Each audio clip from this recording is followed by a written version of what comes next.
Fugindo da África, das guerras tribais, da intempérie do clima, e vemos os nossos irmãos venezuelanos fugindo da total destruição que foi feita naquele país.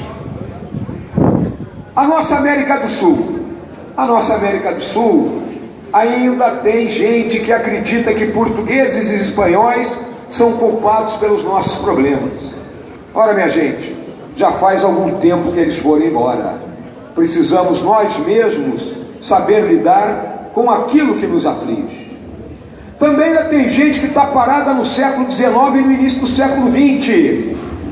Ainda acredita que o comunismo, com seu planejamento centralizado, com a sua estatização total dos meios de produção, com transformando a todos em funcionários do Estado e não dando liberdade às pessoas, funciona numa democracia de massas como a nossa.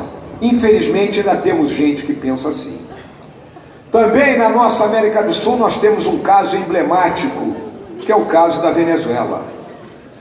A Venezuela, nos seus mais de 200 anos de independência, feita sob a espada do Simão Bolívar, a quem eles chamam de libertador, e que permanece no imaginário daquele povo como uma grande pessoa, ela viveu muito tempo sob ditaduras.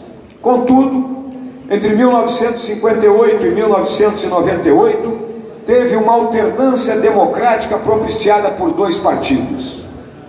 Naquele período, nos anos 60, enfrentou uma guerrilha comunista apoiada pelo regime cubano. Venceram a guerrilha, mas os líderes guerrilheiros que sobreviveram fizeram sua autocrítica e chegaram à conclusão que para dominar o país e conquistar o poder precisavam cooptar as forças armadas. Iniciaram uma infiltração nelas, e desse processo surgiu a figura do Hugo Chávez. Em 92, o Chávez, como tenente-coronel, tentou um golpe de Estado. Foi mal sucedido.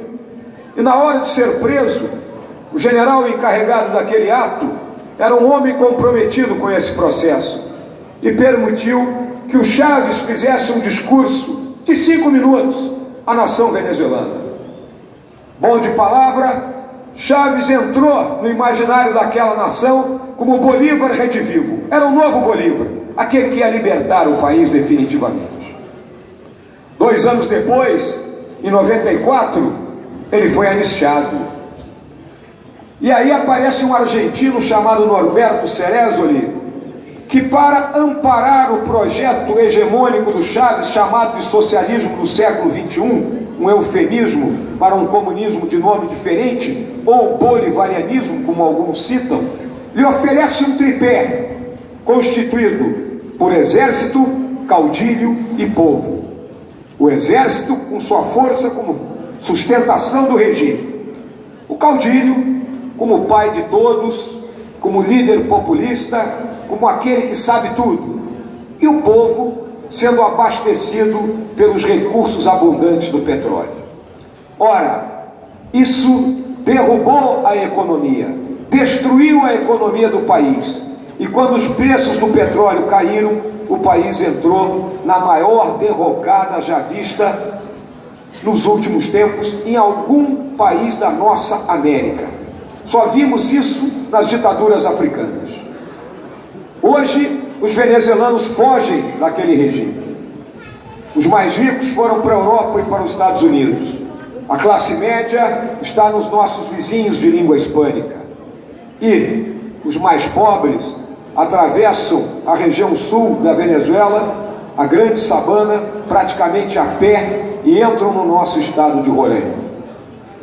Compete a nós, como povo humanitário, e compete ao governo federal traçar planos e acolher essas pessoas. Não podemos virar-lhes as costas. Mas o que eu quero dizer para todos aqui?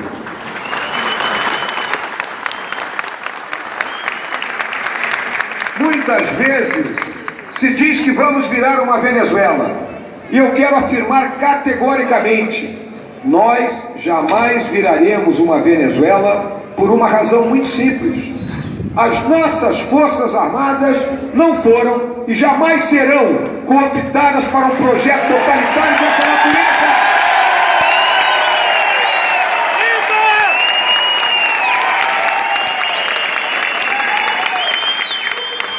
também temos do nosso lado, como vizinhos, os grandes produtores de droga da cocaína: Colômbia, Peru, Bolívia. Temos que atuar sobre eles. Essa guerra às drogas, que é o pior flagelo que nós temos nesse século XXI e que ataca a nossa juventude, ela tem que ser dos ambos os lados da fronteira. Não pode ser responsabilidade apenas nossa. A nossa diplomacia tem que atuar junto a esses países e nós buscarmos soluções comuns para a questão do tráfico internacional de drogas, que chega ao nosso país, parte para ser consumida e parte para ser exportada para os outros grandes mercados, que são os Estados Unidos e a Europa. Também temos conflitos aqui na nossa América do Sul, e eu quero destacar conflitos que estão adormecidos. No século XIX, o Chile entrou em guerra contra o Peru e a Bolívia. O Peru e a Bolívia perderam essa guerra e a Bolívia perdeu sua saída para o mar. A Bolívia tinha saída para o mar. Virou um país interiorano, aquilo que se chama de país mediterrâneo. Um tratado de 1904 ratificou isso. E agora a Bolívia está indo à Corte Internacional de Haia para tentar mudar esse tratado.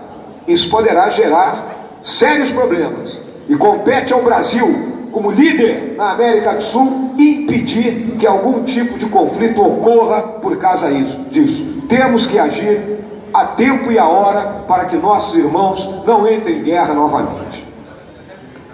E o nosso Brasil? Nosso Brasil tem um porte estratégico significativo. Temos 8 milhões e meio de quilômetros quadrados, mais de 200 milhões de habitantes, uma posição centro-leste na América do Sul, um país considerado de forma compacta. E por que compacta? Porque a distância do ponto extremo norte ao ponto extremo sul e do ponto extremo leste ao oeste é praticamente idêntica, em torno de 4.200 quilômetros. Temos 7.400 quilômetros de litoral com inúmeros portos. E temos quase 16 mil quilômetros de fronteira com 9 países. É difícil de controlar isso. Poucos países têm isso. Temos que investir em tecnologia na fronteira. Temos que colocar mais gente na vigilância. Eu lembro que os Estados Unidos faz fronteira com apenas 2 países. O Canadá ao norte, que não é problema, e o México ao sul, que é uma fronteira 1/3 da nossa, menos de 1/3, 1/5 da nossa, que nós temos. E eles têm dificuldade, mas tem muita tecnologia lá. Se alguém for chegar de carro vindo do México para entrar nos Estados Unidos, vai se deparar, quando entrar na linha de fronteira, com umas 30 cabines, tipo cabine de pedágio, cada uma delas com um scanner de alta definição. O carro passa ali, se tiver algum problema, 15 quilômetros adiante ele é parado. Nós não temos nada disso em nenhum dos nossos pontos de passagem. Teremos que mudar, teremos que investir, se queremos combater efetivamente os ilícitos transfronteiriços, como o tráfico de drogas, o tráfico de armas, o contrabando, o descaminho, etc. e tal. Não poderemos fugir disso aí. Temos uma infraestrutura logística deficiente. Tudo em cima de rodovia. Perdemos o que tínhamos de ferrovia. Não temos mais navegação de cabotagem, não usamos os rios que são navegáveis. Isso afeta um dos carros-chefes da nossa economia e o principal carro daqui da nossa região, que é o agronegócio. Nós temos que investir na infraestrutura, seja na logística de transportes, seja na logística da armazenagem. Temos uma crise. A crise ela é política, a crise é econômica e a crise é psicossocial, a crise de valores. Eu vou tocar primeiro nessa crise de valores. Ela é o resultado de mais de 30 anos de um processo de desconstrução da identidade e da cultura nacional, feito a partir dos grupos intelectualizados, que praticamente escravizaram o nosso pensamento. Vivemos hoje sob a hegemonia daquilo que se chama o politicamente correto. Perdemos a alegria, perdemos a alegria de brincarmos uns dos outros, perdemos a alegria de expressarmos as nossas opiniões. Por quê? Por uma razão muito simples, senhoras e senhores. Não existe unanimidade, a unanimidade é burra.